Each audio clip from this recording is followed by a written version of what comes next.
So we were doing a commercial trip this day and we were diving this wreck in about 130 foot of water in search of amberjacks. We didn't end up finding any of legal size on this spot and we didn't have any of the mixes to go out deeper, so we had to settle for snapper pretty much this day. We got plenty of snapper on this spot and then we moved in shallower and found more snapper and hogfish throughout the day.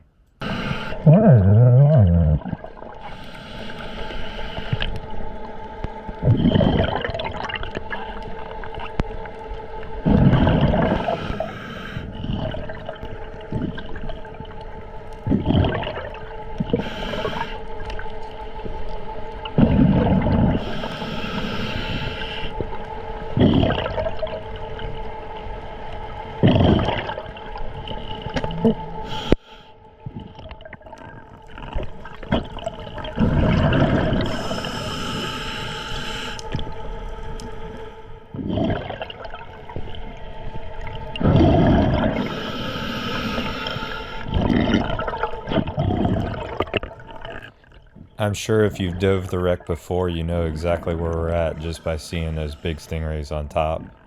For some reason, every single time I've been here, I've always seen a couple of stingrays up there. And I've seen it on other people's videos as well, so that they must always be there.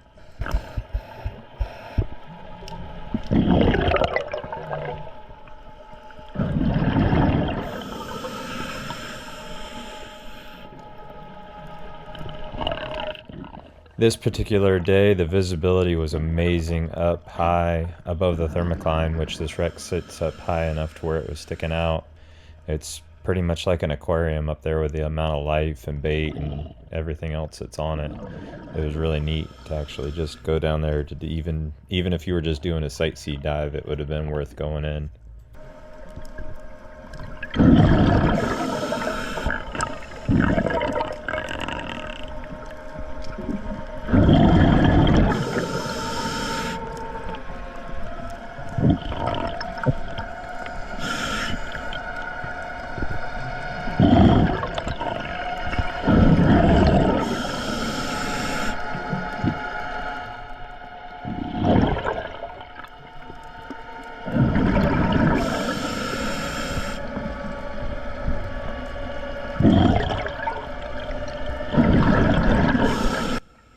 So I could quickly see that the amberjack thing wasn't going to work out. I ended up seeing some really nice mangs off the side over here. You can see I'm starting to work into that a little bit hazier water.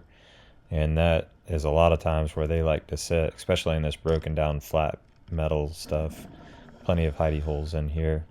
And they were good sized mangs, so I ended up enjoying myself on them.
So I rarely ever use two lines. I was only doing it this day because of the amberjack hunting. I was hoping to powerhead amberjacks up high in the water, and I didn't really want to free shaft them with the powerhead. So I put on a second line whenever I'm doing that.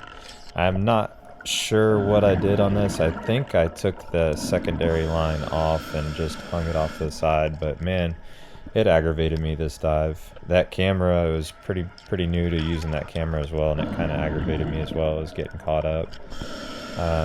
So I had a lot of stuff kind of going against me here, but I still did pretty good on it and made the best out of it.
Man, that's something that I don't really get to shoot a lot of. There's a couple nice big fat muttons up high in the water, and we are way north of their range, so it's it's pretty much a trophy for where we're at. I don't get to shoot very many of them, so I'm definitely targeting them.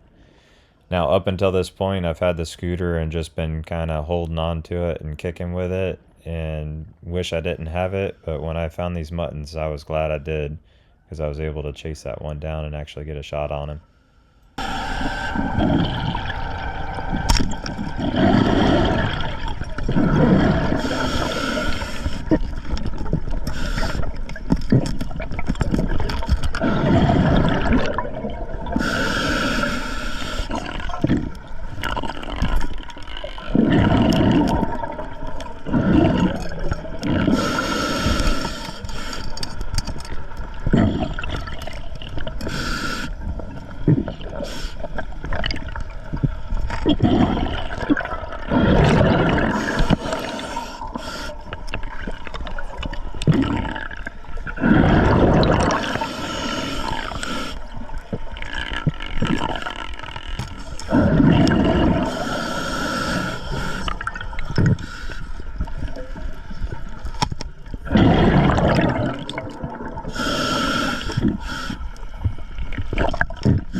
So I'm pretty much out of bottom time for hunting those mings down low. I'm gonna go ahead and run the rec and see what pelagic showed up, see if I could find Chad.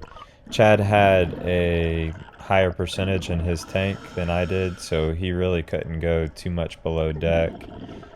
So I knew he was gonna be mainly focusing on pelagics. He might get a snapper or two, but I didn't really see very many big ones up high. I think he ended up getting a mutton. I don't remember if he got any mings or not, but no African pompano showed up and no legal size amberjacks, so we were kind of a bust on that.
There's a shit ton of good snappers down on the bottom too.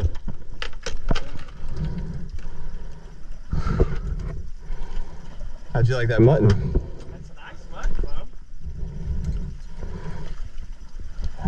running down.